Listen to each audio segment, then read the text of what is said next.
오늘은 부활절입니다. 부활의 진정한 의미가 무엇이고 그 부활로 인하여서 우리의 삶은 어떠해야 되는지 함께 은혜를 나누기를 원합니다. 예수님이 부활하신 것은 실제 사건이죠. 역사적인 사건이고, 그리고 그 부활의 생명이 사실은 우리 안에 와 계시잖아요. 근데 2000년 전에 예수님께서 우리 인류의 모든 죄와 저주를 짊어지시고 십자가에 죽으시고 부활하셨어요. 이 놀라운 시간이 지금 우리에게 무엇을 말씀하시는 것일까? 그 의미를 가슴속 깊이 새겼으면 좋겠다라는 마음입니다. 예수님께서 부활하셔서 게바에게 보이셨죠. 게바 누구죠? 게바가 베드로잖아요. 베드로, 그죠? 게바에게 보이시고 그 후에 12 제자에게 보이셨고, 그리고 500의 형제에게 동시에 보이셨던 그 놀라운 사건은 기독교 신앙의 핵심 중에 핵심입니다. 오늘 고린도전서 15장 3절에서 6절 말씀을 함께 봉독할 거예요. 시작. 그리스도께서 우리 죄를 위하여 죽으시고 장사 지낸 바 되셨다가 성경대로 사흘 만에 다시 살아나사 게바에게 보이시고 후에 12 제자에게와 그 후에 500여 형제에게 일시에 보이셨나니 그 중에 지금까지 대다수는 살아있고 어떤 사람은 잠들었으며. 이 고린도전서는 사도 바울의 편지죠. 사도 바울은 명확한 증거로 부활하신 예수님을 목격했던 사람들이 대다수 생존해 있다라고 말하고 있습니다. 어떤 사람은 잠들었지만 대다수는 살아있다. 생존해 있다. 그러니까 부활절은 역사적인 사실뿐만이 아니라 예수 그리스도의 부활이 우리를 사망에서 생명으로 옮겨주잖아요. 그렇죠? 그리고 성령님이 오셔서 우리 안에 오셔서 임재하시고 그분의 생명이 우리 안에 오셨기 때문에 우리는 온전한 구원을 법적으로 이루어졌고, 그리고 매일 성화되어 가며 혼의 구원을 이루어 가고 있는 중입니다. 네. 그래서 하나님께서 우리에게 어떤 일을 하셨는지를 깊이 묵상해 보면 너무나 놀라운 저 감사가 뱃속 깊은 곳에서부터 막 올라오죠. 예. 자, 부활절은 그래서 하루에 그냥 기념하는 걸로 끝나면 되는 것이 아닙니다. 그렇다면 부활절을 하루 기념하고 끝나는 것이 아니라 예수 그리스도의 부활의 능력이 지금 우리 안에 살아 역사하시는 삶으로 계속 이어져야 하는 것입니다. 매일매일 예수님처럼 부활의 삶을 우리가 살아내야 되는 거죠. 우리가 지난주 2주에 걸쳐서 사순절과 종려주일, 고난주간에 대해서 의미를 알아보았습니다. 예수님의 고난과 부활까지는 깊은 영적인 의미를 가지고 있죠. 지난번에도 말씀드렸듯이 그동안에 혹시라도 자신이 중심이 되어서 살았다면 그것을 회개하고 자신의 중심이 아니라 이제는 예수님 중심으로 우리가 이동을 해야 되는 거예요. 네. 자, 첫째는 예수님의 부활은 우리의 부활입니다. 몸의 부활을 입었다는 것이 아니라 영적으로 부활했다는 거예요. 자, 십자가에서 우리가 예수 그리스도와 연합하여 함께 죽고 함께 부활했습니다. 우리는 쭉 그동안에 알아봤죠. 자기 정체성에 대해서 알면서. 자, 빌립보서 3장 10절에서 11절을 보면 내가 그리스도와 그 부활의 권능과 그 고난에 참여함을 알고자 하여, 누가요? 사도 바울이 그랬다는 거예요. 그의 죽으심을 본받아 어떻게 해서든지 죽은 자 가운데서 부활에 이르려 하노니 그랬어요. 그 죽으심과 본받아, 이 본받아 그러니까 내가 노력해서 막 그분을 따라가려고 하는 것 같은데 그렇지 않아요. 본받아는 헬라어에는 쉼모로피조 메노스라는 말인데요. 어근을 분석해 보면은 쉼, 뭐뭐와 함께, with, 그리고 함께, together를 뜻하고요. 그리고 모르페, 본질적인 형태, 형상, 내재적인 본질을 의미하고 있어요. 네. 그래서 문법적인 의미는 형태를 함께 하다, 동일한 형상으로 빚어지다, 함께 모양이 되다라는 뜻을 가지고 있습니다. 그런데 바울이 이 단어를 선택한 것은 그리스도의 죽음과 부활은 본질적인 변화, 즉 내부의 본질까지 그분과 똑같이 변화되는 것을 의미하는 거예요.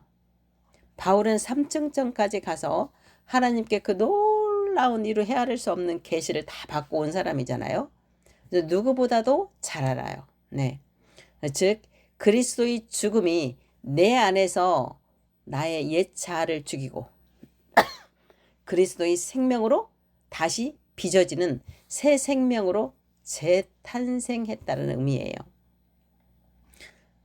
그 말이 본받아라고 지금 우리가 번역이 그렇게 되어 있는데 그 뜻이에요.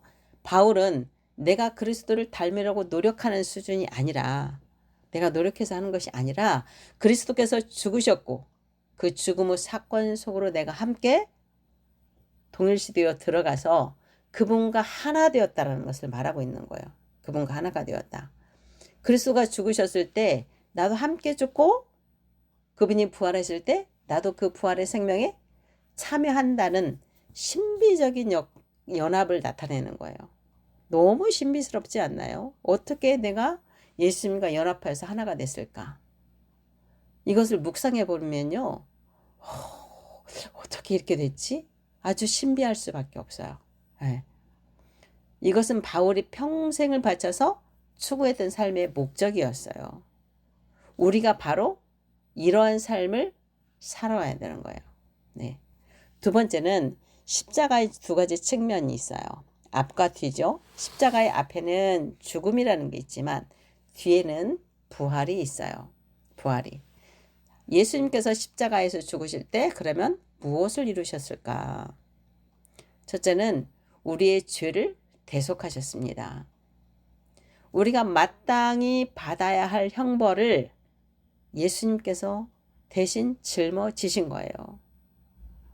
우리가 마땅히 받아야 할 형벌, 우리가 십자가에서 죽는다고 한번 생각해 보세요. 그 형벌 얼마나 고통스럽고 아팠겠어요. 그것을 예수님이 대신 지신 거란 말이에요. 네. 고린도서 5장 21절에 하나님이 죄를 알지도 못하신 일을 우리를 대신하여 죄로 삼으신 것은 예수님이 우리 죄가 되셨어요. 우리로 하여금 그 안에서 하나님의 의가 되게 하려 하심이라. 우리를 의가 되게 하려고 예수님이 다 가져가셨다는 거예요. 과거의 죄뿐만이 아니라 현재의 죄, 미래의 죄까지 다 가져가신 거예요. 법적으로는. 네. 그렇다고 우리가 죄를 안 짓느냐? 그건 아니죠. 죄를 지을 수 있는 의인이잖아요. 왜? 혼과 몸이 온전하지 않기 때문에 죄를 지을 수 있어요. 그때마다 회개하고 그리스도 안으로 들어가면 되죠. 죄의식을 가지는 것이 아니고. 자, 두 번째는 죄와 사망의 권세를 깨뜨리셨습니다. 히브리서 2장 14절 15절에 보면 자녀들은 혈과 육에 속하였음에 그도 또한 같은 모양으로 혈과 육을 함께 진심은 우리와 똑같은 모양으로 오셨어요. 죽음을 통하여 죽음을 세력을 잡은 자 곧 마귀를 멸하셨어요. 그러시려고 오신 거예요. 또 죽기를 무서워함으로 한평생 매어 종로로 타는 모든 자들을 놓아주려 하심이니 죽기를 무서워함으로 일평생 매어 종로로 타는 그 모든 사람을 자유롭게 하셨다라고 하는 거예요. 그러면 죽기를 무서워한다는 거예요. 옛 자아를 놓기를 무서워해. 내 생각, 내 감정, 내 경험을 놓기를 무서워해. 왜요? 그 놓으면 큰일 나는 줄 알아. 그래서 내 생각, 내 감정, 내 현실을 바라보면서 막 그러고 사다 보니까 그것은 뭐예요? 마귀의 먹이가 되는 거잖아요. 평생 종로를 타는 거죠. 그 사람들을 예수님이 생명을 주셔서 마귀를 멸하시고 자유하게 하시기 위해서 오셨다라고 말씀하고 있는 거예요. 하나님의 창조 목적을 그래서 우리를 통해서 이루기 위하신 거예요. 그냥 이유 없이 너희들 잘 먹고 잘 살으라고 우리를 자유케 하셨겠어요? 생명을 주셨겠어요? 아닙니다. 하나님의 창조 목적. 이 땅에서 하나님을 나타내므로 하나님 나라 확장하는데 하나님은 우리를 통해서 일하시고 우리는 하나님을 통해서 일하는 거예요. 그러기 위해서 우리를 새로운 피조물로 거듭나게 하신 거죠. 세 번째는 하나님께서 새 언약의 중보자가 되셔서 하나님과 우리를 화목하게 하셨습니다. 구약에서 보면 죄를 짐으로 인해서 아담과 하와가 에덴 동산에서 쫓겨나잖아요. 그리고 하나님과 단절이 돼요. 그래서 구약에서는 일반 백성들이 하나님과의 생명적 관계를 가질 수가 없었죠. 그래서 모세라든지 선지자라든지 왕이라든지 이런 사람들을, 사사라든지 이런 사람들을 통해서 하나님 말씀을 대언하게 하셨어요. 네. 그랬던 것을 예수님이 그 십자가 보혈로 인하여서 하나님과 우리가 직접 생명적인 관계를 맺게 하신 거죠. 예. 골로새서 1장 20절 그의 십자가의 피로 화평을 이루사 만물 곧 땅에 있는 것들이나 하늘에 있는 것들이 그로 말미암아 예수님으로 말미암아 자기와 화목하게 되기를 기뻐하심이라. 하나님과 화목하게 되게 하심을 기뻐하셨다라고 말씀하고 있어요. 그리고 우리에게도 화목하게 하는 직분을 주셨어요. 네. 그러니까 화목하게 하고 서로 용서하고 이것이 하나님 나라의 삶이지, 자기 생각에 맞지 않다고 화를 내거나 사람들을 공격하거나 사람들 무리를 나누거나 이런 것은 절대로 하나님 나라의 방법이 아니고 그것은 마귀가 하는 이 세상 나라의 방법입니다. 자, 예수님이 그러면 부활의 의미는 뭘까요? 이제 십자가에서 죽으실 때는 이런 일들을 이루셨어요. 그리고 예수님이 부활했을 때는 우리에게 새 생명, 새 창조를 이루셨어요. 네. 예수님께서 부활하신 사건을 기념하는 날이 부활절이지만 정말 놀랍고 신비로운 의미는 우리를 부활하게 하시기 위해서 예수님께서 부활하신 거예요. 우리를 의로 만들기 위해서 부활하신 거예요. 자, 로마서 6장 4, 5절을 보면 그러므로 우리가 그의 죽으심과 합하여 세례를 받음으로 그와 함께 장사되었나니 이는 아버지의 영광으로 말미암아 그리스도를 죽은 자 가운데서 살리심과 같이 우리로 또한 새 생명 가운데 행하게 하려 함이라. 만일 우리가 그의 죽으심과 같은 모양으로 연합한 자가 되었으면 또한 그의 부활과 같은 모양으로 연합한 자가 되리라. 네. 함께 죽고 함께 연합해서 부활한 거예요. 자, 세례를 받았다라는 것은 침례죠. 원래는 침례. 물속에 푹 잠기게 되죠. 잠기면 숨을 못 쉬니까 그건 죽음을 의미해요. 그리고 물속에서 나오면 숨을 쉴 수 있으니까 새 생명, 부활한 것을 의미하고 있는 거예요. 우리가 예수 그리스도의 죽으심과 부활하심에 연합했다라는 거죠. 네. 그리고 물과 성령으로 거듭났고 구원을 받았다는 뜻이에요. 이제 우리 안에 하나님의 영이 임하셨기 때문에 새 생명 가운데서 행하는 삶을 우리는 살아가야 합니다. 여기서 새 생명에서 새는요, 어떤 의미냐면 헬라어 카이노스예요. 카이노스. 카이노스는 이전에는 존재하지 않았던, 전혀 존재하지 않았던 아주 새로운 종류의 것, 완전히 새로운 것, 즉 실질적으로, 질적으로 완전히 다른 생명이 되었다는 거예요. 완전히 질적으로. 우리가 그런 존재가 된 거예요. 하나님이 세상을 처음 만드실 때 그 신선함과 생명력이 담겨 있지만 타락하기 전의 상태가 아니라 그리스도의 부활을 통해서 새롭게 창조된 하나님의 생명력을 뜻하는 거예요. 완전 새로운 존재로 우리가 거듭난 거예요. 그래서 그 새롭게 된 내 존재를 계속 인식하고 의식해야 돼요. 너무 중요합니다. 우리가 얻은 새 생명은 내 인격을 닦고 내가 노력하고 애쓰고 힘써서 된 것이 아니고요. 죽음을 멸하고 살아나신 그리스도의 생명이 우리 안에 오신 결과예요. 그분 때문에 우리가 새로운 피조물로 거듭나고 영적 존재로 하나님의 능력, 하나님의 권능을 나타낼 수 있는 존재가 된 거예요. 이것은 세상에 없던 전혀 새로운 놀라운 사건입니다. 이것이 믿어져야 돼요. 표정을 보니까 그냥 안 믿어지는 것 같아. 이 심중에서 믿어져야 기뻐서 어쩔 줄 모르죠. 기뻐서 어쩔 줄 몰라. 예, 카이노스의 생명을 가진 자는 세상을 두려워하지 않아요. 왜냐하면 겉사람은 날마다 낡아지지만 나이가 들수록 낡아지죠. 이 겉사람은 늙어지잖아요. 그렇지만 우리 안에 이 새로운 생명 카이노스는 날마다 새롭게 빚어져 그리스도의 장성한 분량을 향해서 가고 있는 거예요. 죽음을 두려워할 이유가 하나도 없어요. 죽음이 구원의 완성이에요. 내가 죽는 날 최고의 영성으로 가는 거예요. 네. 죽음은요 기쁨이에요. 구원의 완성이기 때문에. 네. 고린도서 4장 16절에 말하는 이 말씀, 우리의 속사람은 날로 새로워지도다 에서 새로워짐이 바로 이 카이노스와 같은 거예요. 카이노스.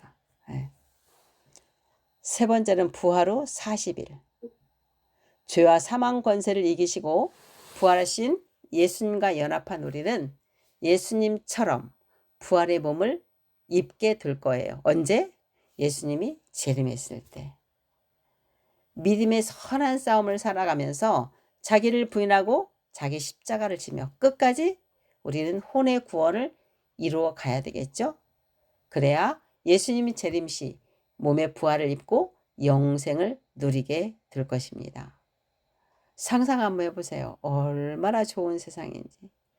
지금 우리가 우리 육의 몸을 입고 있는 동안에는 고통도 있고 아픔도 있고 사람과의 관계에서 어려움도 있고 여러 가지 있겠지만 이때가 되면 그런 것이 다 사라지고 우리가 왕노릇하고 살 거 아닙니까? 그렇죠? 지금 우리가 부활절을 기념하는 이유는 단지 역사적 사실을 기억하고 하루 행사하고 계란 삶아서 나누고 축제처럼 즐기고 하는 것이 아니에요. 그 한 번으로 끝날 일이 아닙니다. 그것도 중요하지만 우리도 부활의 삶을 살라고 하신 거예요. 일상 삶에서 그런 삶을 살으라고 말씀하신 거예요. 그분 안에서 성령님에 의해서 매일매일 예수님과 연합하여 그분의 뜻을 나타내고 살라고 하신 거예요. 이제 부활 후 40일은 하나님의 자녀로서 하나님 나라의 실현을 묵상하고 배우고 체험하는 시간입니다. 예수님이 이 시간 동안 뭐 하셨어요? 부활 후 40일 동안 제자들에게 하나님 나라를 가르치셨잖아요. 그거를 우리가 생각하고 묵상하는 거죠. 사도행전 1장 3절 그가 고난받으신 후에 또한 그들에게 확실한 많은 증거로 친히 살아계심을 나타내사 40일 동안 그들에게 보이시며 하나님 나라의 일을 말씀하시니라 그랬어요. 예수님의 공생의 기간은 가는 곳마다 하나님 나라 복음 선포, 병든 자 치유, 귀신을 쫓아내며 하나님 나라가 임했음을 어떻게 되었는지 실제로 보여주셨어요. 네. 하나님 나라 일을 말씀하셨다고 했죠. 예수님은 오직 하나님 나라에 관심이 있으셨어요. 자, 제자들에게 어떤 걸 가르치셨어요? 부활 후에 참 모습이 무엇인지 알려주셨어요. 본인이 못자국 난 손을 봐라. 못 박힌 곳 있지? 옆구리 손 넣어봐. 그리고 벽을 뚫고 들어오시고 부활의 몸이 어떤 것인지를 친히 보여주셨죠. 시공간을 초월한 존재가 바로 이런 거야. 영적 존재가 바로 이런 거야. 이것을 보여주신 거예요. 너희들도 나중에 이런 부활의 몸을 입을 거라는 것을 말씀을 하시지 않았지만 몸으로 보여주신 거예요. 두 번째는 하나님 나라의 비밀을 가르치셨어요.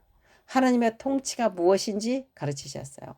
하나님을 보여주실 것을 성령님을 보내주실 것을 약속하셨어요. 네, 성경의 성취와 메시아의 고난을 말씀하셨죠. 메시아가 반드시 고난을 받고 죽은 자 가운데서 살아나시며 그 이름으로 죄사함을 얻게 하는 회개가 만국에 전파되어야 한다는 것을 가르치셨어요. 또 성령의 약속과 하나님 나라의 권능을 가르치셨어요. 너희들이 예루살렘을 떠나지 마라. 아버지께서 약속하신 성령을 기다리라 라고 말씀하셨죠.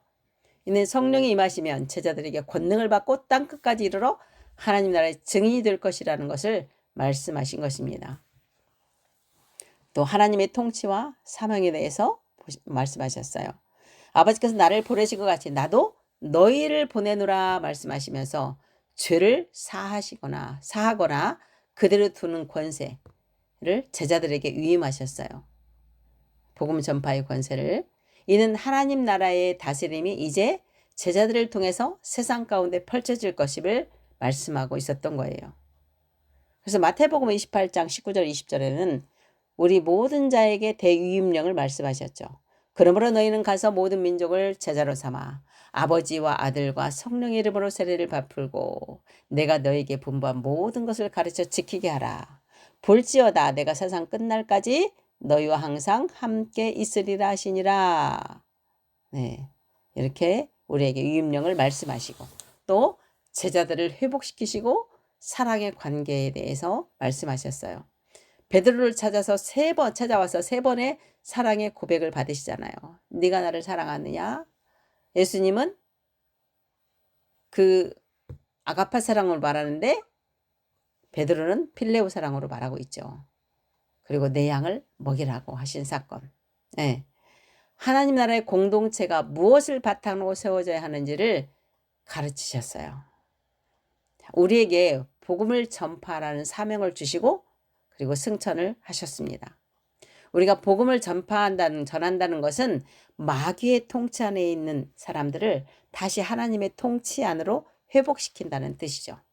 흑암의 권세 안에 있던 자들을 하나님의 사랑의 아들 나라로 옮겨진다는 뜻이에요.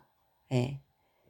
주님이 세상 끝날까지 함께 하신다고 약속하신 그 약속대로 예수님께서 40일 동안 제자들에게 하나님 나라를 가르치시고 보여주시고 10일 승천하셔서 10일 후에 성령님으로 이 땅에 오셨잖아요. 그죠? 그 성령님이 우리 안에 내주하시고 함께 하셔서 이 사명을 감당할 수 있게 하시는 것입니다. 내 힘으로 설득해서 누구 복음 전할 수 있나요? 아니에요. 성령님이 계시기 때문에 성령님의 역사하심으로 복음을 전할 수 있는 것입니다. 네 번째는 부활의 진정한 의미와 우리의 삶은 어떠해야 하는가? 오늘 제목이잖아요. 앞서 말씀드렸듯이 부활의 진정한 의미는 오늘 하루 축제처럼 끝내는 것이 아니에요. 우리도 예수님과 같이 부활의 삶을 살게 하기 위한 것입니다. 그 부활의 삶이 뭐예요? 내 속에 있는 나는 죽고 예수로 사는 거잖아요. 자기를 불구로 자기 십자가 지는 것이고 나의 삶을 모두 예수님께 의탁하는 거예요. 예수님처럼 예수님이 하나님 아버지께 그랬던 것처럼 네. 새 생명 가운데 행하게 하기 위함 그거예요. 완전 새로운 피조물로 창조하셔서 그분의 생명으로 살아가게 하신 거예요.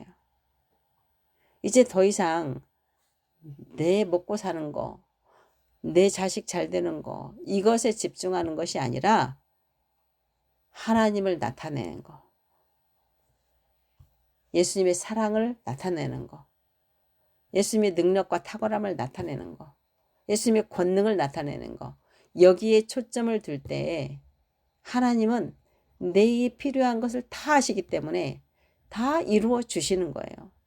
이 삶이 얼마나 편안하고 얼마나 감사한 일인지 몰라요. 내 힘으로 노력해서 얻는다면 너무너무 힘들고 고통스러울 거예요. 그런데 우리는 그리스도 안에서 성령님의 인도함만 받으면 성령님께서 이루시도록 이끌어 가시는 거예요.